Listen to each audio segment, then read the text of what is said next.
Hey everyone, my name is Artindi, and this is an indie game review of the new game Rabisco by Green Dinosaur Games. I've played through every level of this very frustrating game, so come along and let's take a look at the good and sometimes not so good indie game design of Rabisco. This game is a 2D top-down precision puzzle game, inspired by the world's hardest game. If you have never heard of that particular game, my advice to you is to turn your computer off and pretend that you didn't hear me say anything about it. The concept is simple, being just trying to get from point A to point B while picking up all of one thing on the way, stars in the case of Rabisco. However, any contact with any of the deadly obstacles force you to restart the level, much to the frustration of anyone playing. The art style and feel of this game can be described with just the one word, cute. The character and the stars and clouds and even the particle effects have a feel of cuteness that mixed with the music gives the game a consistent, childlike, friendly feel. Even though I find the game frustrating, I will be keeping it for my kids to play. Maybe I'll have them play it as punishment for when they don't clean their room or something. So yeah, the game is frustrating, but not as bad as the world's hardest game. It is very toned down, and there are many additional elements adding variety and options for the player, such as the dash ability or the breakable blocks.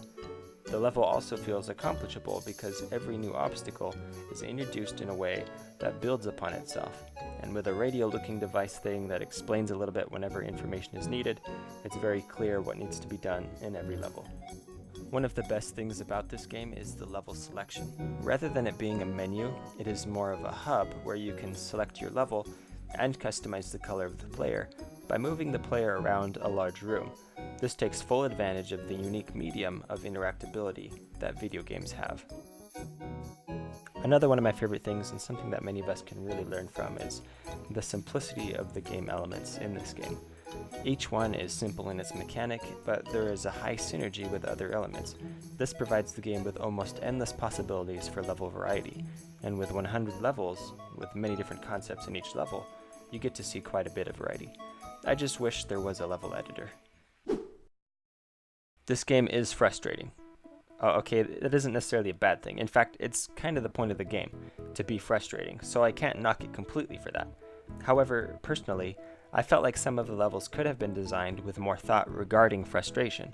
With some frequency, I found myself in a level with a somewhat difficult section at the beginning. After many tries, I finally squeaked by and got through it, only to find another section to pass before the end of the level.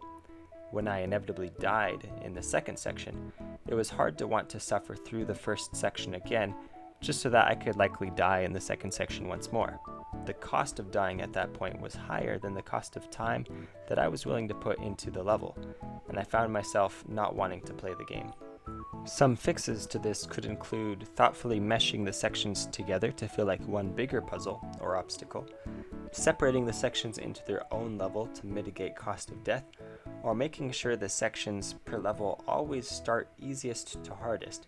This takes lots of level testing feedback, but can be worth it in the end if it means players are not rage quitting the game.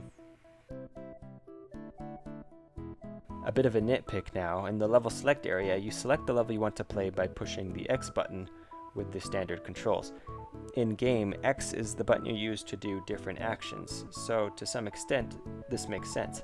However, in all other game menus, you use the Enter key to select. Because this level select area is menu-like, I found myself wanting to press Enter here as well to start my level. It may be a good idea to allow players to use the Enter key, at least in this area, to start levels as well as the X key. It never hurts to cover all the most common possibilities just to make everything flow smoother and to keep players focused on the game rather than the controls. One last nitpick, because this really is not important at all. Peanut butter is actually sticky and not slippery. This type of game is not my cup of tea, but I still found myself enjoying it quite a bit.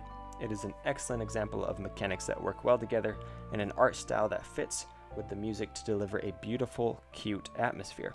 I recommend this game if you want to be inspired to make your own games because there are many lessons to be learned regarding good game design. Or if you just like to have a fun, quick, frustrating... No, only joking. Good job, Green Dinosaur Games. Rabisco really is a great indie game. Hey, thank you for watching. If you enjoyed it and you want to see more, you know what to do. Otherwise, if you disagreed with any of the points that I made or you want to add anything, feel free to put that down in the comments below. And you can also send me a message.